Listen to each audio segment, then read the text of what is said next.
Welcome to the Proptech Hot Seat on iProperty Radio.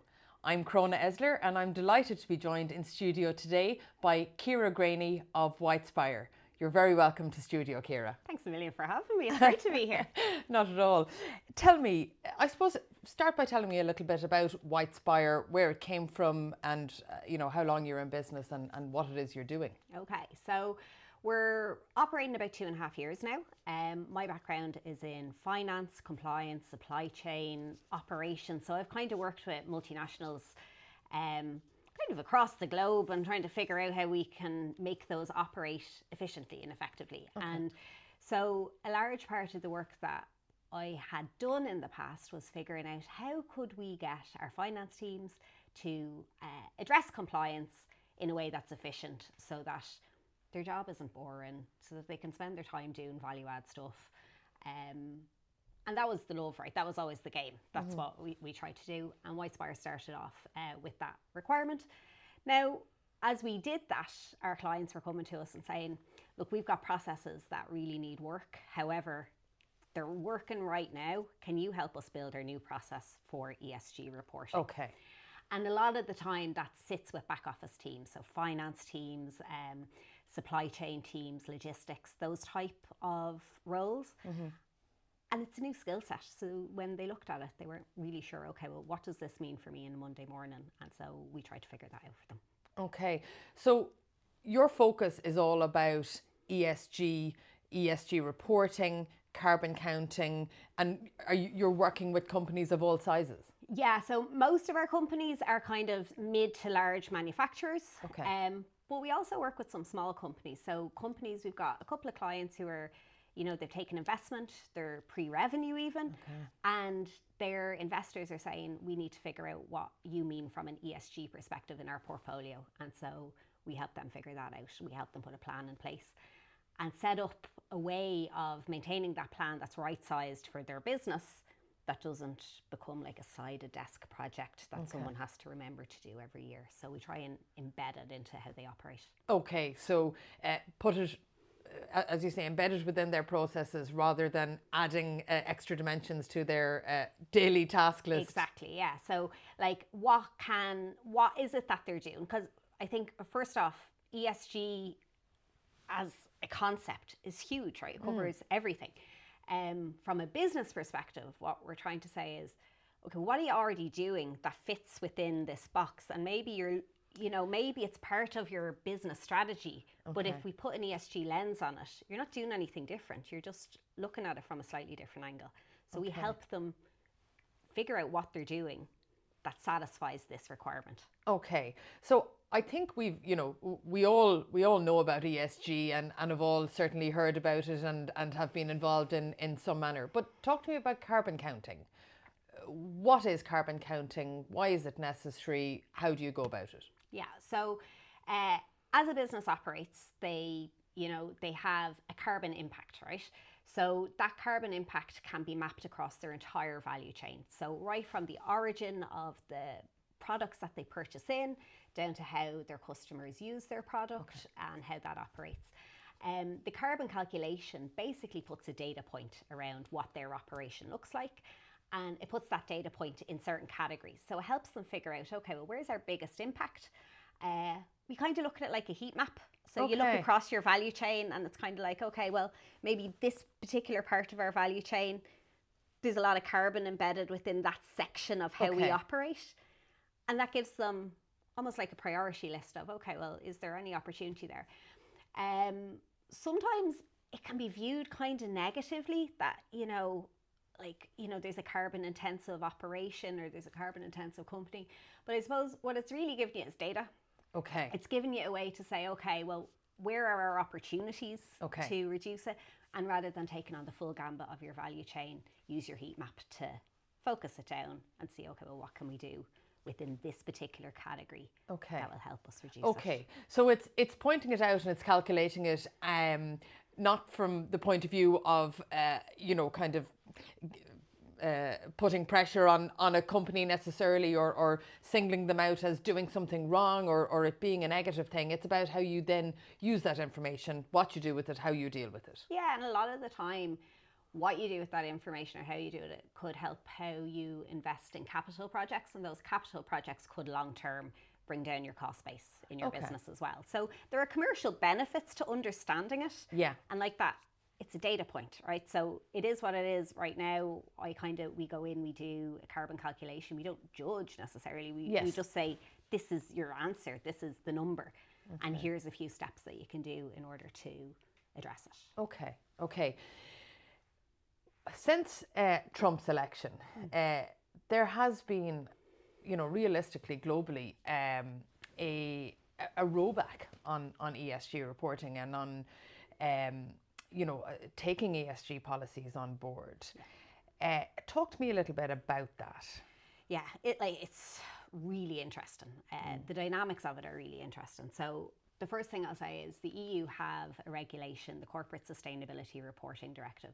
And it was a case that if you had 250 employees or more, revenue of 40 million, you were required to report under this framework. Now, they've simplified that. So back around February, March this year, they pulled that back, they simplified it, and they pushed out the timeline. Now, clients I was working with were well on their journey to doing that, because it's not a short project, it's a piece of work, right?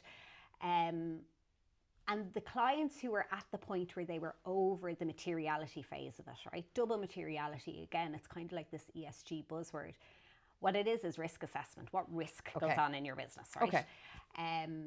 And what opportunities do you have in your business? So it looks at it from a financial point of view and from an impact point of view. So you do this risk assessment and then you figure out how you're going to report afterwards. So the rollback came and that requirement was gone, right? And so we kind of worried, okay, well, we've got clients who are on this journey and they're trying to figure that out, and do they stop now?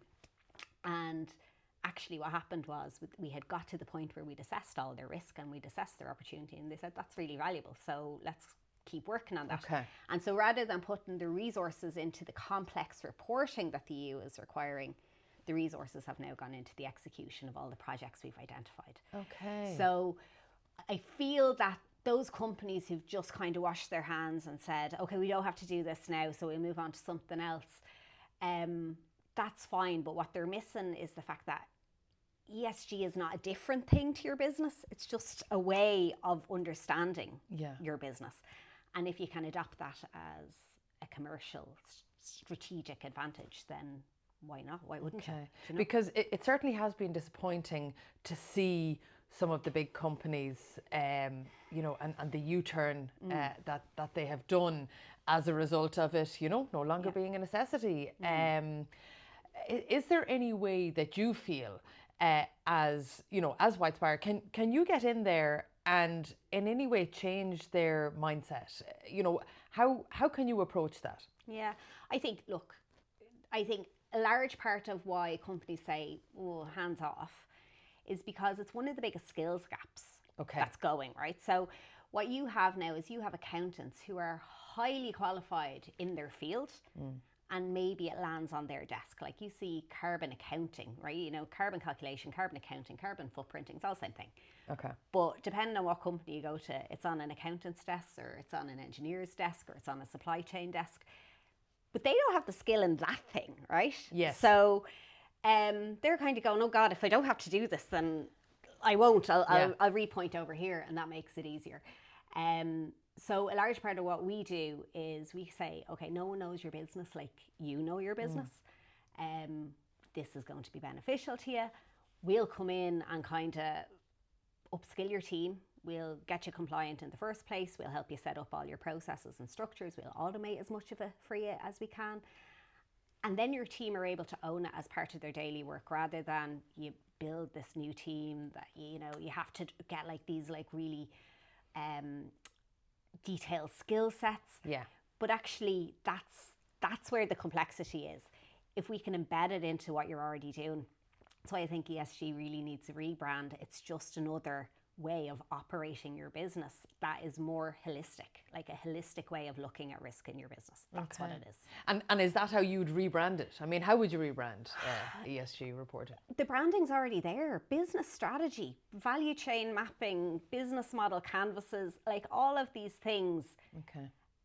just need kind of just that extra layer. And I suppose a lot of the time when we look at ESG, we think about like climate mitigation, right? So we think about things like, you know, our carbon footprint, and we have to reduce our carbon. But think about carbon adaptation, and this is something that I've been speaking about recently. We had the Climate Inspirations Festival last week in Galway, and that was amazing. And one of the things we spoke to businesses about was climate adaptation. And what's that? That's like critical cutover if you've got a storm. It's how do you engage with your employees when they can't get to work? Yes. You know, that's how you run a business, you know. So a lot of the time, I think when we go into a business, they say, oh, we've nothing done for ESG. And then as soon as we map out their business strategy, as soon as we understand their value chain, we're like, you've loads of stuff actually. Yeah. It's just that you didn't look at it that way. And so that's what I mean by it's not a different thing to your business.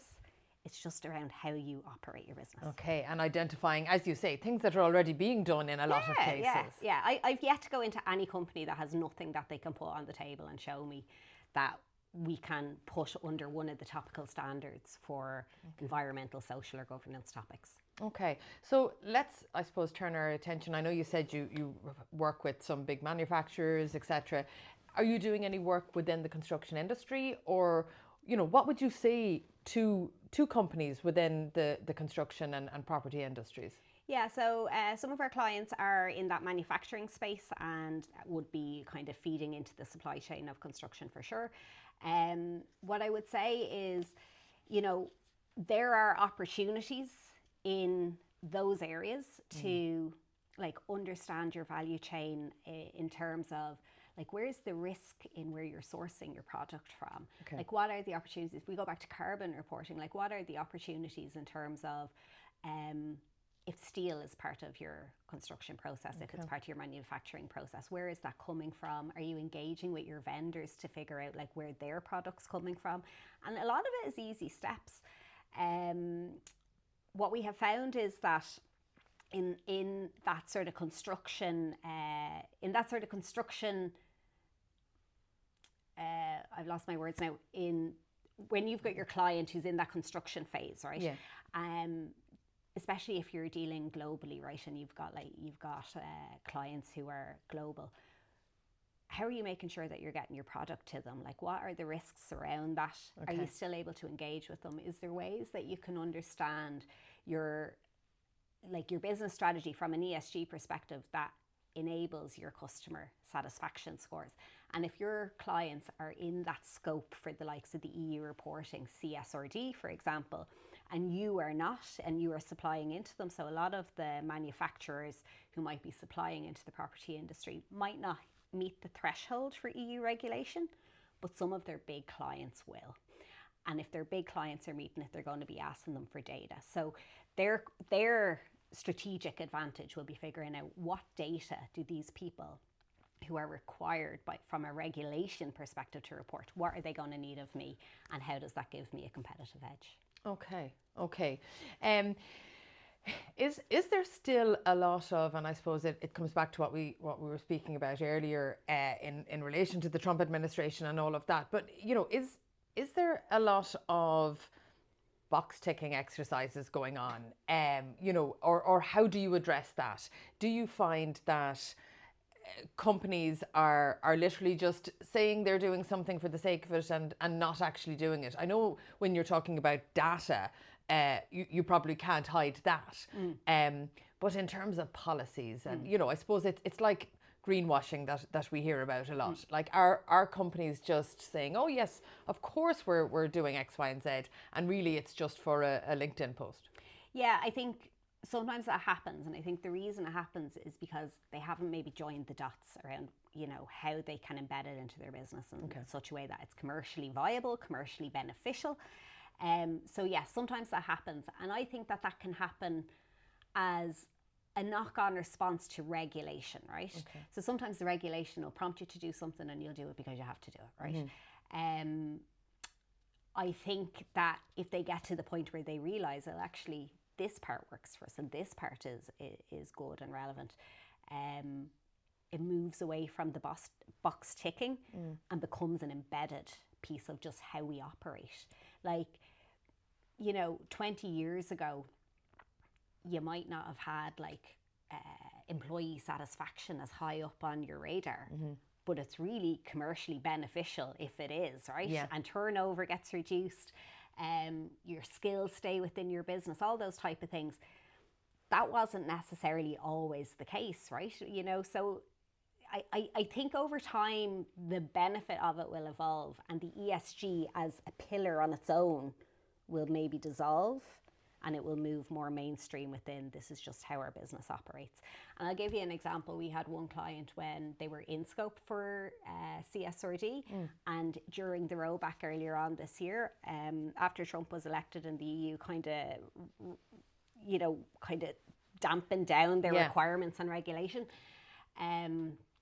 we spoke to them and they said, we've got a list of 6 reasons why we are doing, why we have set up an ESG team and why we have an ESG program. And the regulation is on the bottom half of that list. Okay. So their employees wanted it, their customers wanted it, you know what I mean? So it was part of their ethos more generally. But at that point, that company had embedded it into, this is just how we operate. So it wasn't a different thing. It was just part of them. Okay. And, for a company within the construction industry, or indeed within engineering, like, what is are there cost savings for a company? Or, as I go back to the greenwashing and the box ticking, some like to be seen to be doing these things. But on top of liking to be seen to be doing them, financially, is it making sense?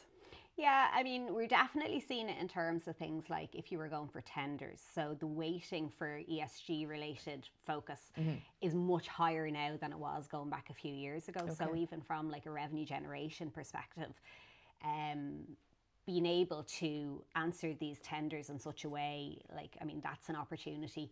Customers more generally, especially if you've got those customers who are at that regulation point, there's a strategic advantage to being able to say, look, we can lift and shift our data points into yours, and that satisfies them from that perspective.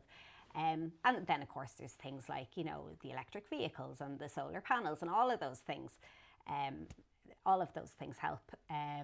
Like we think about AI being adopted now in all sorts of industries. Data centers are huge energy guzzlers. That comes at a cost. We have the opportunity to have renewable energy generated in Ireland. One thing outweighs, do you know what I mean? One thing benefits the other. So like if we have joined up thinking in terms of that, yeah, absolutely, like there's cost savings in there. Okay. And then the other thing is, I've come across clients, especially in Ireland, sometimes we're so self-deprecating, right? We don't always say like, well, I've done this and I've done that.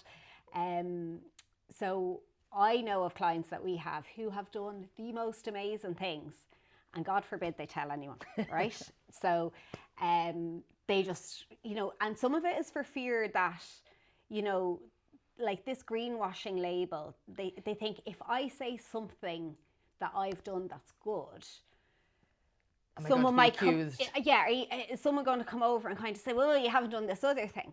And so they do the green hushing, right? So they say nothing, right? The good thing about the EU frameworks, right? And I know that it's a complex reporting structure, but the good thing that it gives you is it gives you the opportunity to say, here's the good, here's the things that we need to work on, and here's how we're going to get there, right? And so it gives them that framework that it's holistic and it's well-rounded, rather than just say, for example, a lot of the times you'll see people will pick out like the UN Sustainable Development Goals, which are a great initiative, but like, again, it's kind of, they'll pick out, oh, well, these 3 matter to me. But there's not necessarily a framework that they have to adopt to figure out, well, what are the ones that I should drop or what are the ones I should focus on. Whereas like the EU regulation does kind of give you that holistic way of doing it. So what I would say about that is take the win that the reporting is not as strenuous as it was.